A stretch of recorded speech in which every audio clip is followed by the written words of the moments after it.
What's up? What is going on?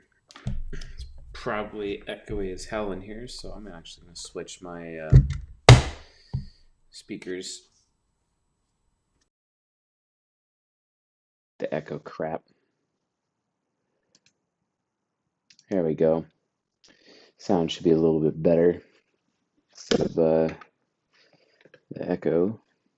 Best to have the mic, just emanating right from my face. So yeah, good to see you folks. Still basically fresh out of quarantine, which is cool. And still picking up the pieces, but we move on forward and ahead. So tonight's lecture is Season 18, Episode 24, Cognitive Origins, Intimacy, and Justification. So what are cognitive origins? Cognitive origins are a foundational way to sparse the different expressions of the needs of the human soul. They are the birthplace of human motivation. Basically, like, if you're not able to get your cognitive origin out of life, uh, suffice it to say, you're more than likely going to attempt to kill yourself, basically. Cognitive origins are what dreams are made of. A person cannot have dreams in their life whatsoever, much less be able to live life without dreams. It's actually something that's heavily explored in the Netflix show The Sandman, which was written by Neil Gaiman. And I highly recommend the graphic novel series in as much as the show. But basically, there's a particular episode, hashtag spoilers, and I don't care, so, you just have to deal with it. Wow, that's kind of cute. The light turned off, but I actually like this better with the light turned off, so we're just going to leave it as is. Anyway, so the point is, without understanding how the human race works, the human race ultimately will be on the path of self-destruction and ultimately destroy itself if it doesn't have the opportunity to dream, if it doesn't have a future, basically. And that's also what cognitive origins are for. Cognitive origins are, in effect, what human beings are naturally seeking out of life, what they are naturally going for, right? That's what human beings want. That's what human beings are looking for. That's the entire point of living. Cognitive origins is the entire point of living, and everything in their life is organized and centered around origin. Origin is also important because when you're using it as a tool to type other people, it's the only thing that doesn't change within a person's head or their persona or their psyche or their soul or however you want to describe it. It's the one thing that doesn't change.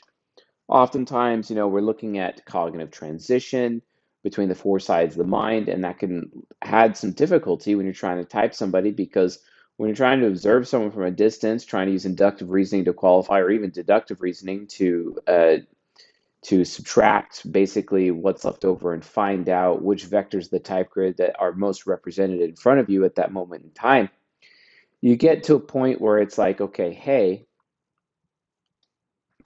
how are we going to do this? Like, how are we going to live life? How are we going to type somebody accurately? Well, it changes. It changes constantly. So cognitive origins as a vector on the type grid, as something important to be discussed relating to the type grid, represents something truly special, because it doesn't matter where a person is at in their life. It doesn't matter if they're cognitive transition. It doesn't matter what they're going through. It doesn't matter what their nurture is, their octogram. It doesn't matter what interaction styles they're using. It doesn't matter their temperament, worldview, expression. It just doesn't matter. All of those things mean nothing when compared to the cognitive origin. And cognitive origin is so fascinating, especially when applied to the type grid, because if you do apply it to the type grid, it eliminates 14 of the 16 types. You've already reduced down to 2 left on the type grid. And then you have all these other vectors with which to reduce further in order to figure out the actual one that the person is. I mean, that's how awesome cognitive origin is, right? So it's just like it's just like I said previously, like, it is the birthplace of motivation. It is the Source of dreams, it is basically the thing that gives a human being a future. If you take away their origin or their ability to gain their origin, they will basically self-destruct. If you take away their origin, you have in effect destroyed all hope. Cognitive origin is basically the hope for an individual's psyche. It's a hope for life, it's a hope for who they are. I work hard every single day trying to get my origin. Every single person out there works hard every single day for their origin. It's just how do they go about getting their origin? That ends up being like discussions in terms of deadly sins, living virtues, shadow and aspiration poles, and what we call the temple wheels. That's ultimately the actions that people take in order to arrive or gain their cognitive origin for themselves. But that's not necessarily the thing. So anyway, let's actually look at some definitions here. So cognitive origin. So cognitive basically means concerned with the act of or process of knowing, perceiving, etc., or of relating to the mental processes of perception, memory, judgment, and reasoning, as contrasted with emotional and volitional processes. Origin means something from which anything arises or is derived. It's a source, a fountainhead, or the first stage of existence, beginning. And thirdly is a mathematical definition, basically the point in a Cartesian coordinate system where the axes intersect. That's what origin basically means. A cognitive origin then is how we perceive the world. It is what powers everything that we seek. It is the hole that each of us is trying to fill. In a metaphysical sense, we could replace the word cognitive with psyche or soul, giving us the origin of our soul or the origin or our psychic origin. This would translate to cognitive origin to mean that which our souls are made for.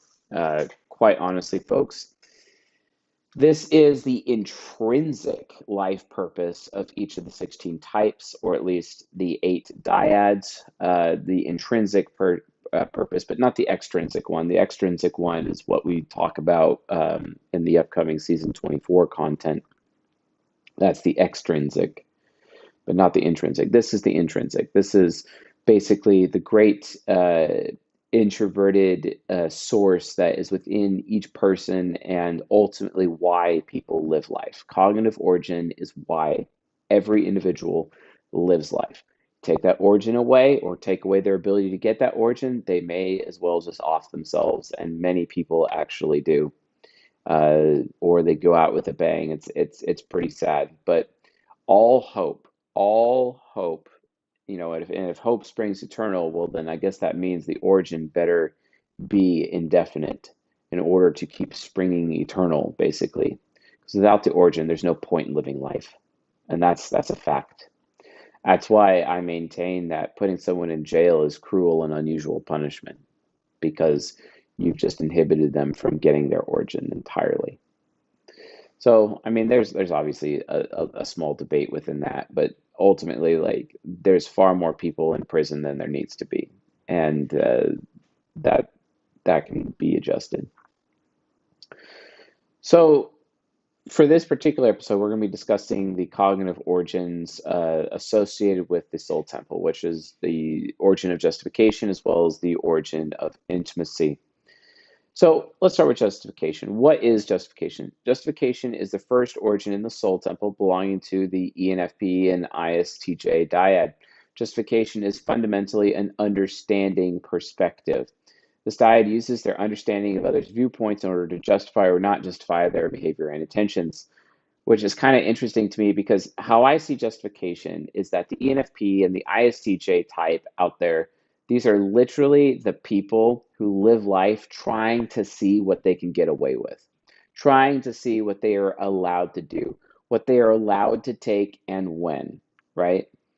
And if you think about it, it's like it's the ultimate definition of deserving, basically. It's a systematic approach to deservation. It's like, hey, I deserve this because of X, or hey, I get to do this because of X. I XYZ thing because XYZ other thing. Basically, that's literally what justification is. And the ENFP and the ICJ, they want to be the high rollers. They want to have the high life. They want to have a great life, but they know that sometimes you have to be willing to break rules. You have to be willing to see what you can take when you can. So technically, this because of the origin of justification, ENFPs and ISTJs, out of all the 16 types, are actually the types that are mostly on the take, more so on the give, right? Definitely way more on the take because they're all trying to see what exactly they can get away with. That's the whole point of justification origin.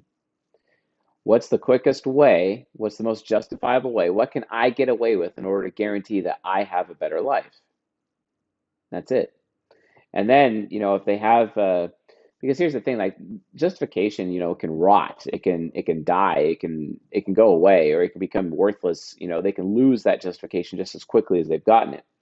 But if an ENFP and an ISTJ can come up with a way to have an eternal justification where it's long lasting or indefinite lasting, or it'll never go away.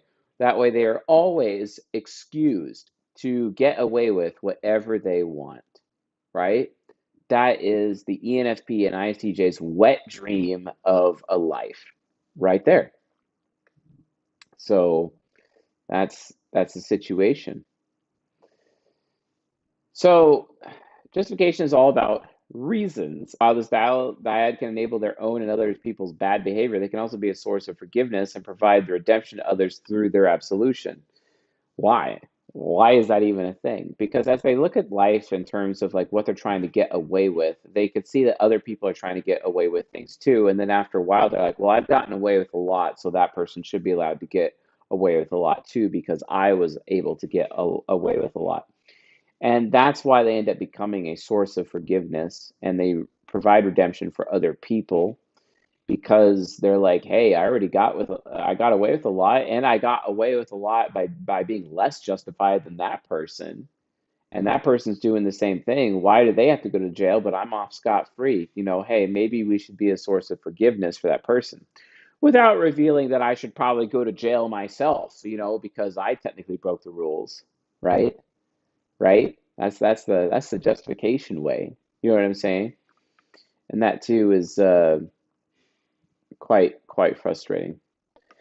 So, understanding the technical meaning of justification emerges from the four poles that not only compose what justification is, but show the four different ways justification can be utilized and or gained in a person's life. And these four poles are absolution, the deadly sin of wrath, the living virtue of absolution, but also the shadow pole of discrimination and the aspiration pole of impartiality, right? So let's look at absolution for a second. Absolution is the soul temple pole of this origin wheel. Absolution is removing guilt by demonstrating why someone was justified in what they did or what they intended. Absolution is the height of giving the benefit of the doubt. But really, folks, there is a hidden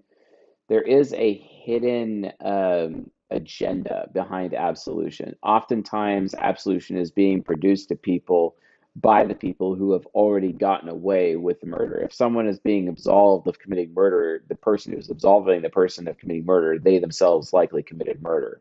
You see what I'm saying? Like there's always something hidden going on with the living virtue of absolution, and that's just one example.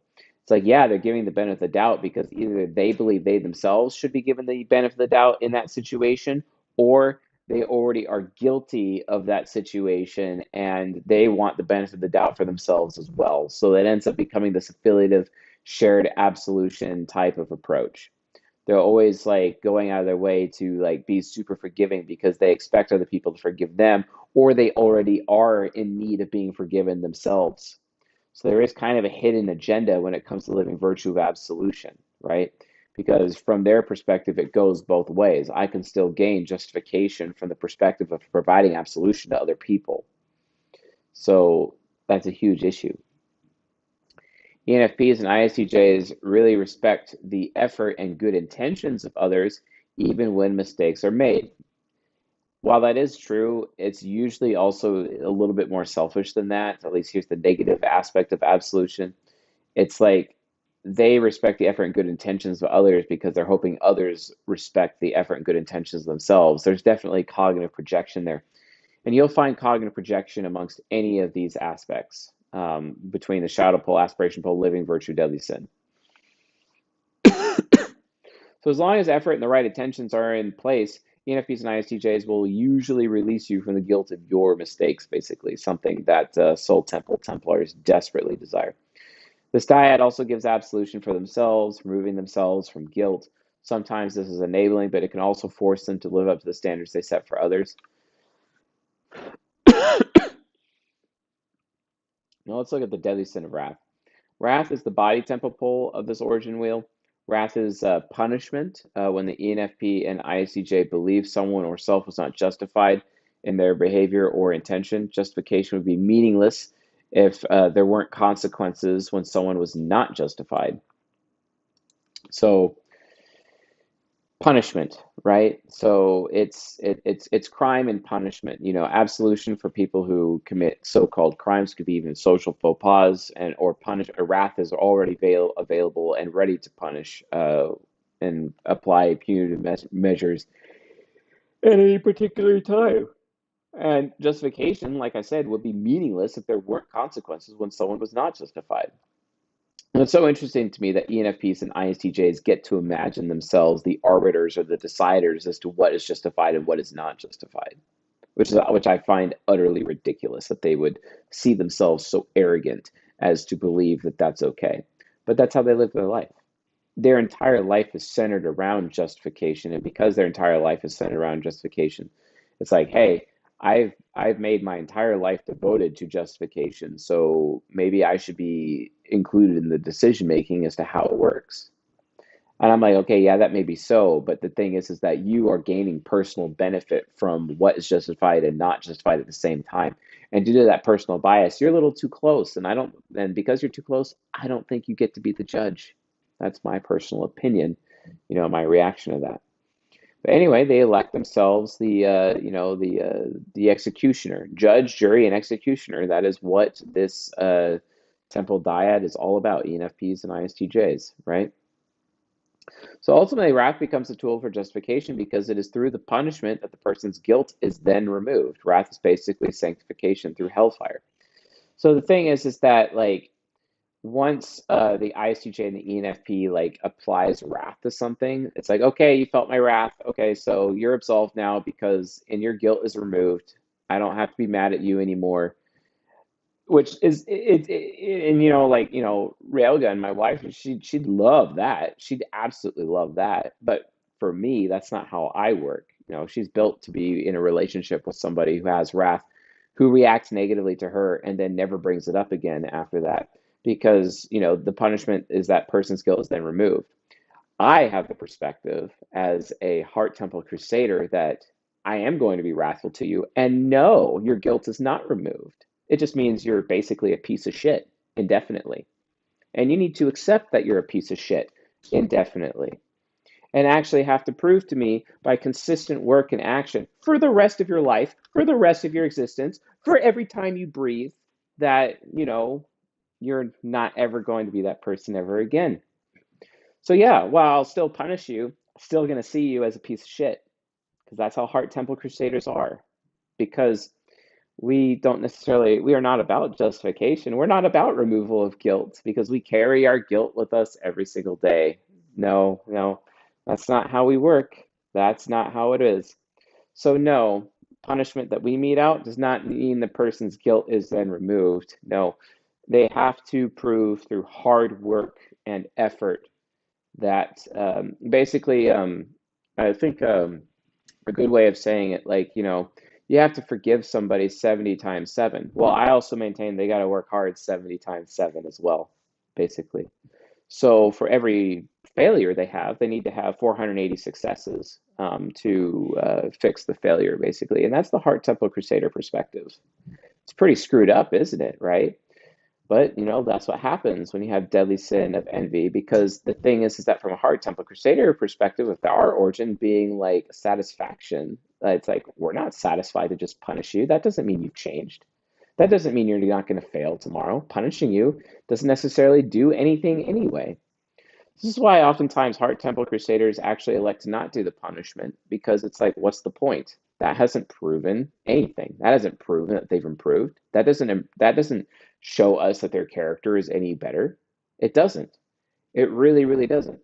But ENFPs and ISTJs, even though my personal bias says this is a completely and totally foolish perspective for them to have, but from their perspective, which is still valid, even though my opinion is it's kind of a foolish thing, um, that hey, if I got mad at you and you were willing to survive me being mad at you, then that means your guilt is completely removed and I never bring it up again. You're absolved. You know, your slate is clean. But from my perspective, that's not how it works. That's not how life works. No, no. Just because you get punished doesn't mean you're clean. No, no, nope, nope. Got to see a lot of effort to prove that they actually are a changed person. Because from my perspective, you could just go out there and like, look, I mean, I'm a parent, right? I got children. I spank children sometimes. I have spanked children in my time. But guess what? They're going to do it again the next day. So is spanking really helping? Is the punishment really removing that person's guilt, that child's guilt? No, no, it's not. This is why I maintain the cognitive origin of justification is ultimately a pipe dream.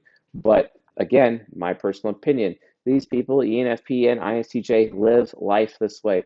And thank God they do because ESTPs and INFJs exist where they actually need that. And it's very difficult. Very, very, very difficult. So they have a hard time. Hamilton Johnson asks, how does this compare to the Heart Temple Wayfarer? Well, we'll talk more about that in the Heart Temple episode, which I believe will be the next one. I just wanted to add in a little bit more to that because, like, it's just like, oh yeah, it's through the punishment that the person's guilt is then removed. I loathe that concept. I personally loathe and hate that concept. But again, this is how these people live their life. I'm not saying my way is better because it's not, because I'm a little biased with my own shadow pull of malevolence, and I'm a very malevolent person and the reason why I'm a malevolent person with my nurture, because it's part of my octogram, right? That's why I'm unconscious developed. Unconscious developed ENTP is a malevolent ENTP. And ENTPs are malevolent because they are bitter, and they are bitter because life, society, our family, our upbringing, everyone was malevolent to us. So we became malevolent as a result. Because from our perspective, it's like, hey, I'm completely innocent and I'm being punished for doing nothing wrong. So why are you whining? Why do you get to whine? Why do you get to complain? Because I had it worse than you did. So shut up. That's basically the malevolent ENTP perspective. Like suck it up and move on, you know. So let's look at the shadow pole of justification, discrimination. So discrimination is the heart temple pole of this origin wheel. Discrimination affects justification based on if the ENFP or ISTJ likes or dislikes the person in question. If they like someone who has violated a boundary, they are more likely to respond positively to that person. Discrimination oscillates between special treatment and negative prejudice.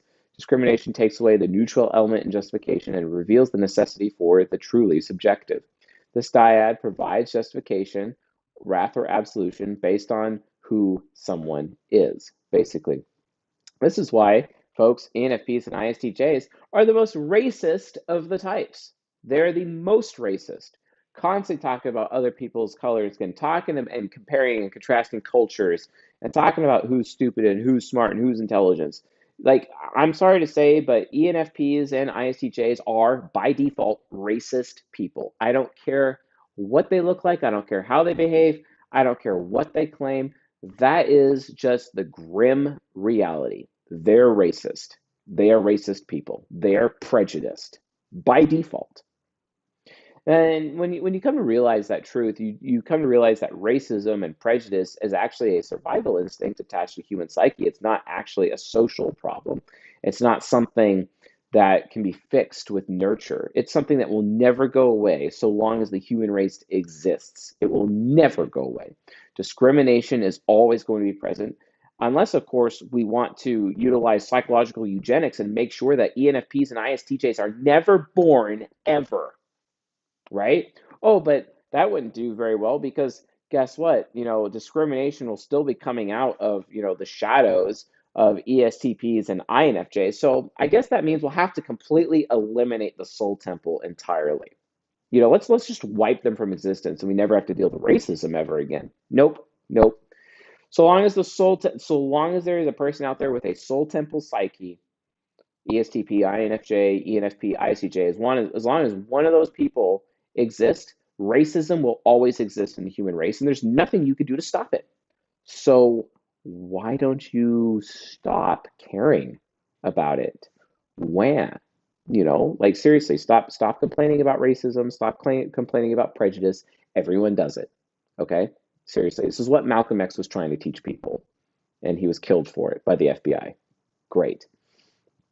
So like there's yes, all origins can be seen as a pipe dream. Absolutely. Are you kidding me? Like, look, FT, I mean, my origin is the worst pipe dream of them all. Satisfaction.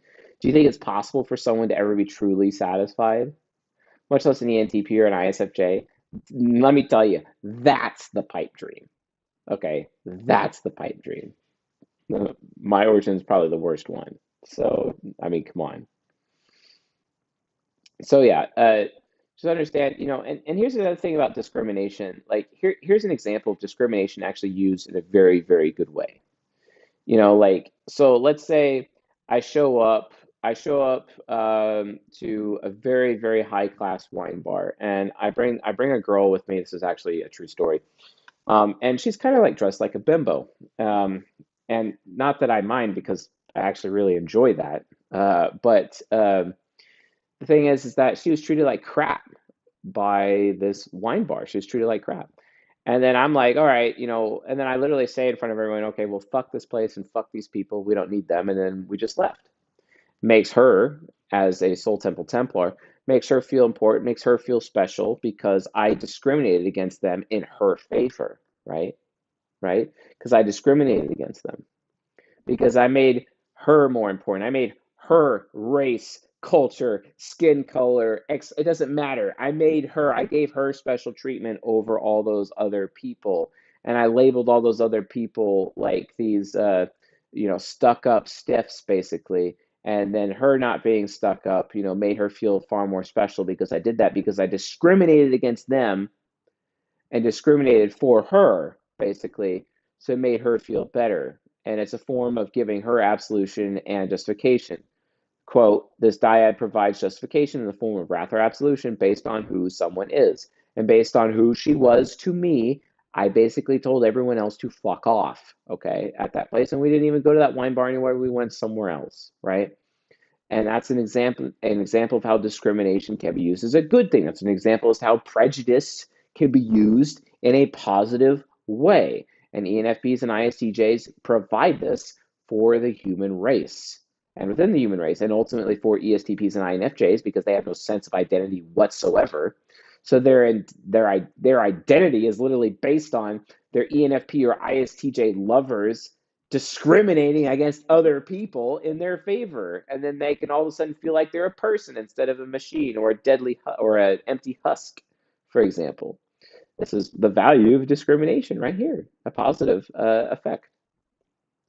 And there's impartiality.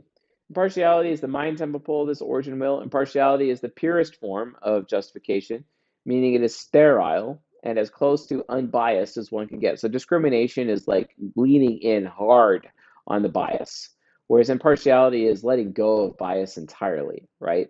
Impartiality relies solely on the facts that this dyad can gather and then makes a judgment based on only those facts. Blind justice is literally impartial justification incarnate. It's also, I think, a better way of describing impartiality is basically being as neutral as humanly possible, right? Neutral, being neutral in all cases. That's why it's probably better to have an ENFP or an ISTJ judge, in a court of law situation. Way better to have it an ESTJ or an INFP. Oh, I loathe ESTJs and INFP judges. I loathe them with a fiery passion. I loathe them. Oh, they're so like everyone that I've ever met anecdotally within my life has just been a completely gross, corrupt person. But having an ISTJ or an ENFP there, it's kind of like, okay, yeah, they can actually be truly impartial, which is nice because they have access to that aspirational pull within their tempo wheel, which is amazing. I am very happy to have that opportunity. So being impartial is insanely important because, like, while these people wield bias for their own personal gain and the gain of those closest to them, or based on people that they like, at the same time, they can also be really impartial, which allows them to have the ability to practice active listening unlike any other type within the 16 types. These people have the ability to actually truly listen. And it's amazing. And it's because they can just turn off all their bias. It's funny. They have a switch where they're just like, I'm the most biased person that walks the earth. And they can switch it to, I'm the least biased person who walks the earth. And then because they do that, all of a sudden they're in a position to listen, right? Well, that's incredible. That's really incredible. So that's the ENFP and ISTJ side. So let's talk more about the ESTP and the INFJ side because we've been talking about them a little bit. And yeah, so let's just want to make sure I don't lose my place here. So there's the other cognitive origin, which is intimacy, also known as connectedness. Intimacy is the second cognitive origin of the soul temple belonging to the ESTP and INFJ dyad. Intimacy is connection, closeness, and ultimately bonding, right? INFJs and ESTPs seek relationships where they're so connected that nothing can break them and another person apart. They really put heavy emphasis on the saying, the family you choose versus the family you inherit, right? And they want to be so intimate and closely connected to other human beings that those human beings are literally their family. And they can't let go of that. That is what intimacy is all about to them. That is what connectedness is all about to the INFJ and the ESTP. So with these high expectations come high disappointments, and this dyad's high expectations often sabotage their opportunities for intimacy. For example, there's it's so funny because these types, while INFJs and ESTPs have the highest body counts, the most sexual partners per type, basically out of the 16 types, they're also serial monogamists. They really have this difficulty focusing on more than one person at a time. They really only want to just give all their focus that when they're in a sexual relationship with somebody, really on as much on one person at a time, and they really expect that back to them for the most part. There's a few exceptions out there, but reality, they really have a hard time. Like they want to be so closely connected and intimate with one person that it leads to this unspoken requirement for monogamy in their relationships, and they usually expect that 9 times out of 10 expect that from the other person, basically, because they have this issue where it's like, okay, hey, because I have these high expectations, I have a high disappointment where it's like, well, if you're having sexual relations with someone else, that means, that I no longer feel connected to you, which is a bullshit lie. It's absolute bullshit, but they all think this for some reason, and it's all based on an assumption. They just haven't really had an opportunity to suffer very much in their life to realize that that's not actually true. But again, with high expectations come high disappointments, and high expectations often sabotage their opportunities for intimacy. Like their standards are way too high, way too high. So, on a technical level, intimacy is unique combination of four elements of the origin wheels or origin pyramids. These elements are not just aspects of intimacy; they are tools that ESTPs and INFJs can use to find and create intimacy, right? And that's what we've talked about: chastity, lust, objectification, and idolatry, or idolization, right? Are the four parts that compose intimacy and the four tools used to achieve it, basically. So, I'll actually see if I could share my screen right here. Neil can, nope, we're not looking at that. That's the wrong screen. I don't know why it's not letting me see the other screen anymore. That's so frustrating. Let me see if I can make an adjustment. Okay, let's see here. Is that working? Okay, see that. Does that work? Yeah, okay. So that's the temple wheel. So if you guys can notice here that on the right here or left, which is red, this is the shadow pole. Objectification is the aspiration pole. Here is the living virtue, and here is the deadly sin, basically. So that's kind of where these are coming from. Trying to get my thing here. All right, cool. All right, and let's make sure my window gets fixed. Awesome. All right.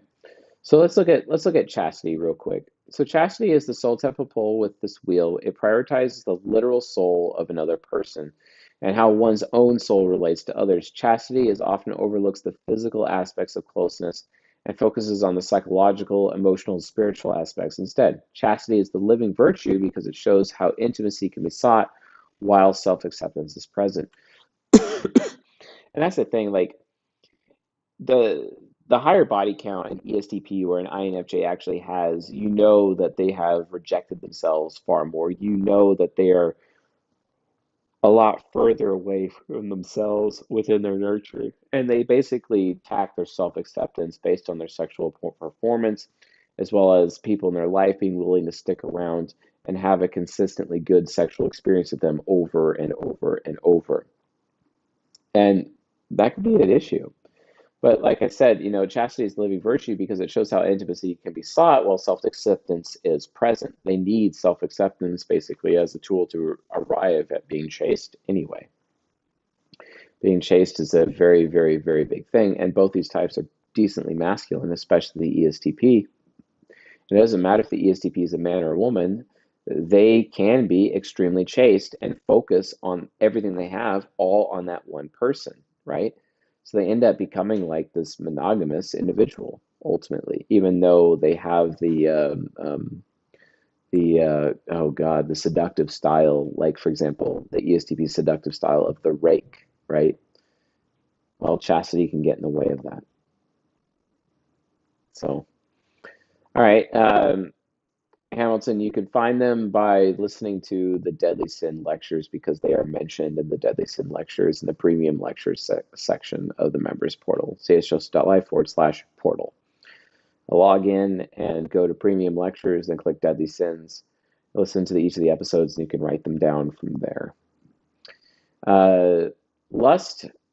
So looking at the deadly sin, lust is the body temple pole within this wheel. It is sourced through the realization of one's own incompleteness.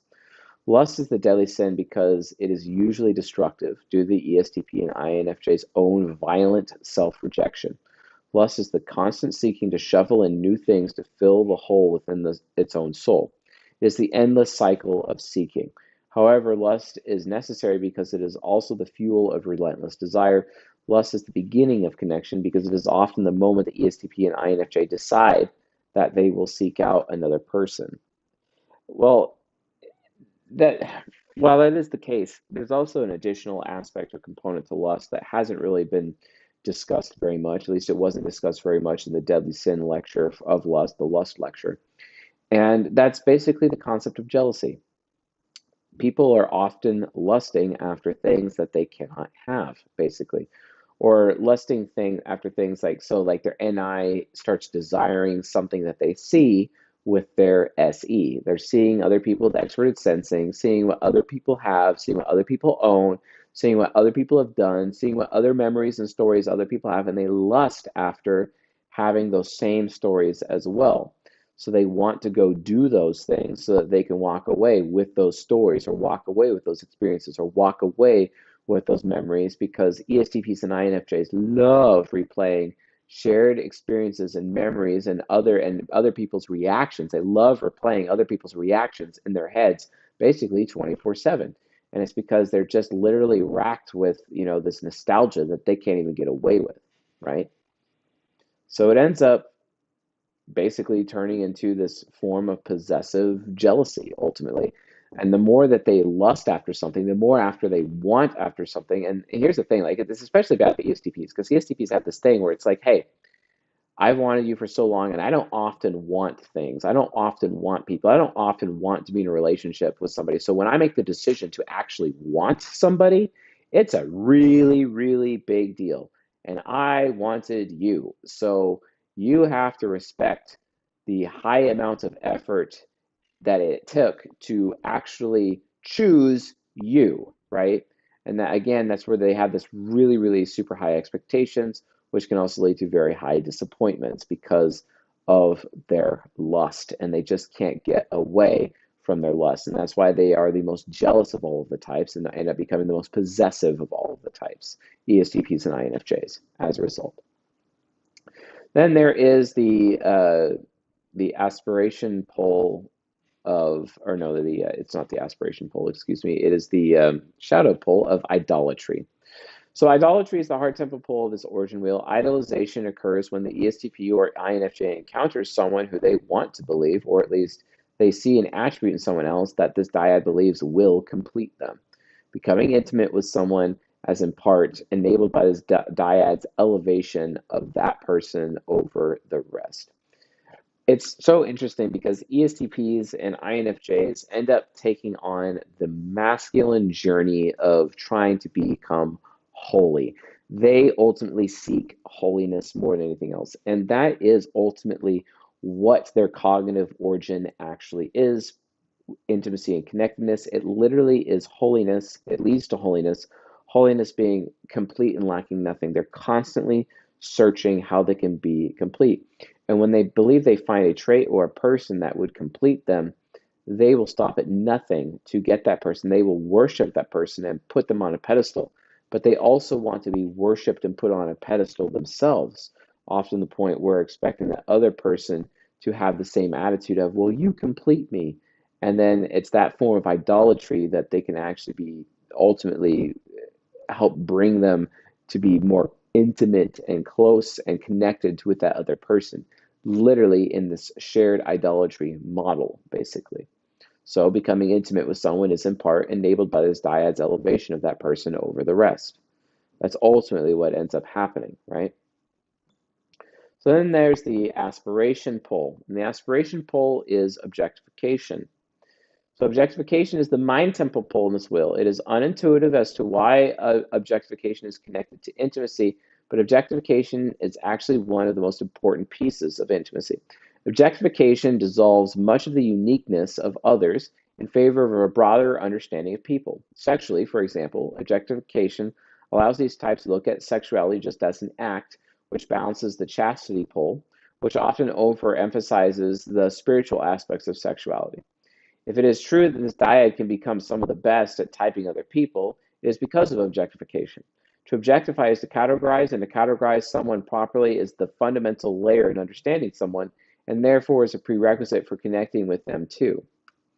Well, let's look at some actual practical examples of objectification. Sometimes an ESTP or an INFJ woman just wants to feel like nothing more than a pair of tits to her man. She just like, oh, I just want to be this guy's fuck toy. That's all I care about.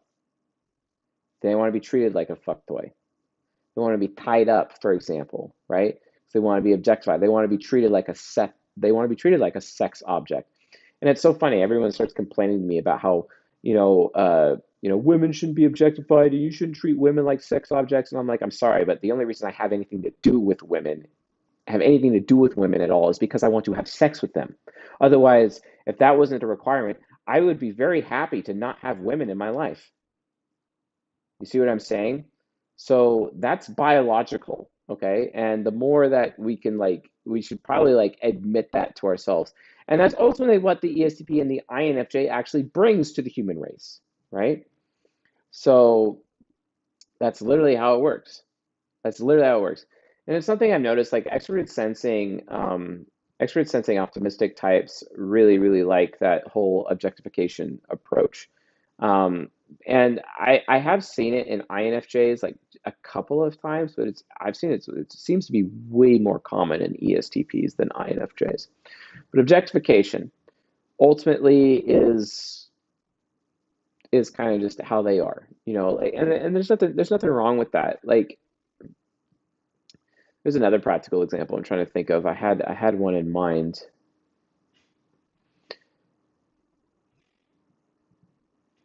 So objectification is also like proof. of trust in a relationship. It's all about trust. So, because here's the thing, like if you were an ESTP or an INFJ in a sexual relationship with someone and you objectify this person and you also want to be objectified. And the thing is that it takes a lot of trust in you for that other person to even allow you as the ESTP or the INFJ to objectify them.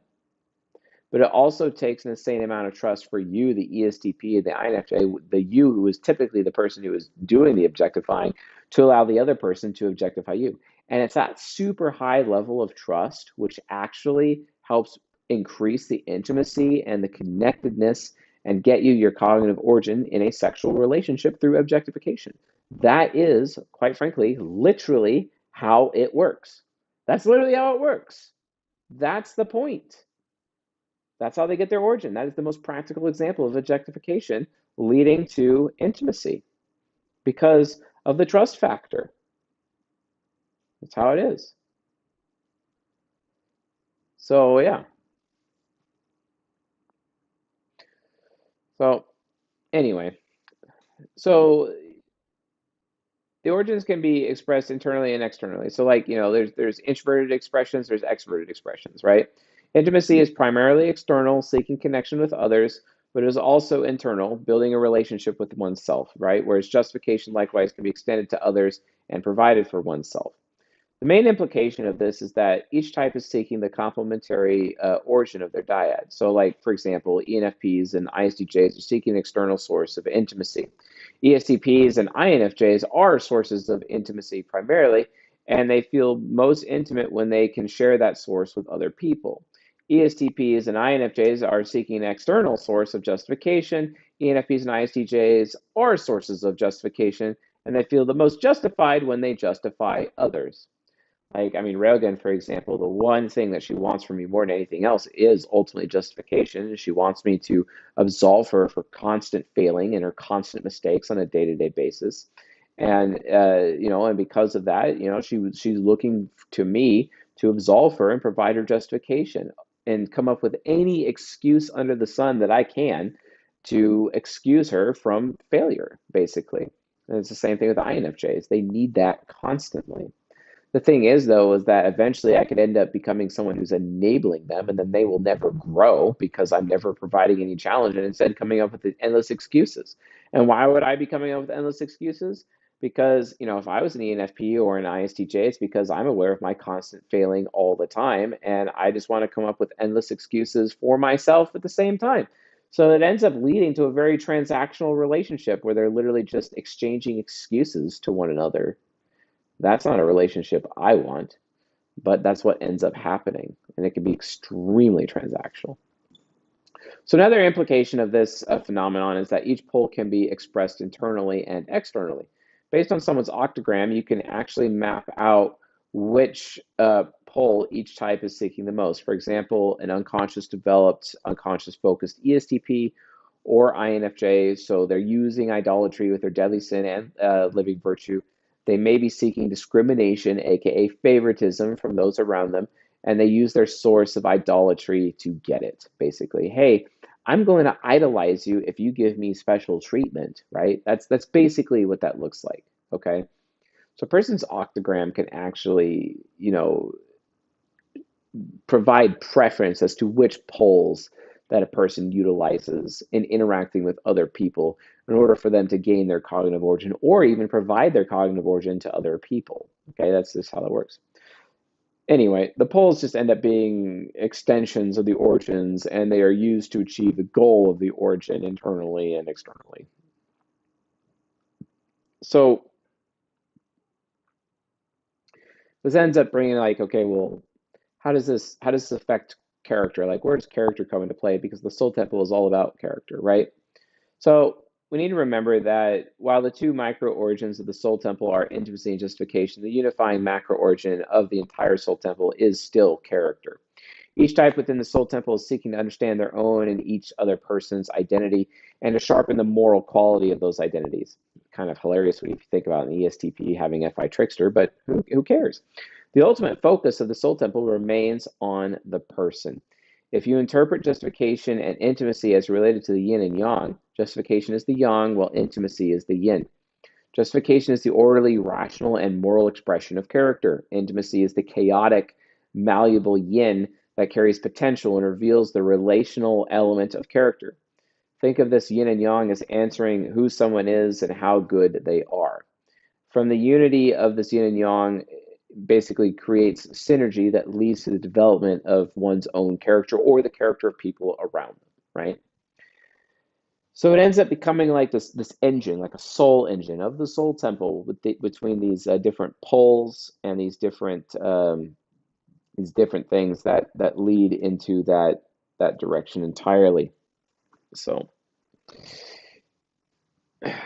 so based on that, like you guys just got to understand that, yeah, it's very simple for us to like judge, oh, this deadly sin is evil, well, there could be some good things about it. Same thing goes with like the living virtue. Oh, living virtue, it's a virtue, it's good, right? By default. No, not necessarily. Like I said, there's always that hidden agenda behind absolution. Hey, I'm going to provide absolution for others, but it's really because I'm trying to get absolution for myself. LOL. You see what I'm saying? Like all of these factors come into play here. But at the end of the day, the goal is for each person to use their shadow pole, aspirational pole, living virtue, deadly sin, to ultimately fill that cognitive origin shaped hole within their psyche.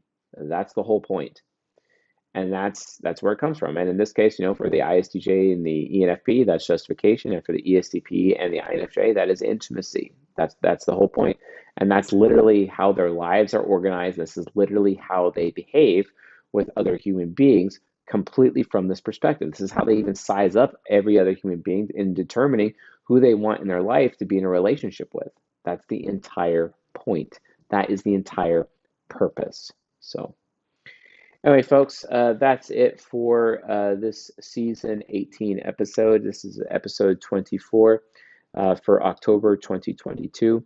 Thank you all for watching, and hopefully you all learned something valuable. And I will see you folks on the next stream for season 18 next month, where we will be discussing the Heart Temple Cognitive Origins. So with all that being said, folks, see you guys tonight on the Discord.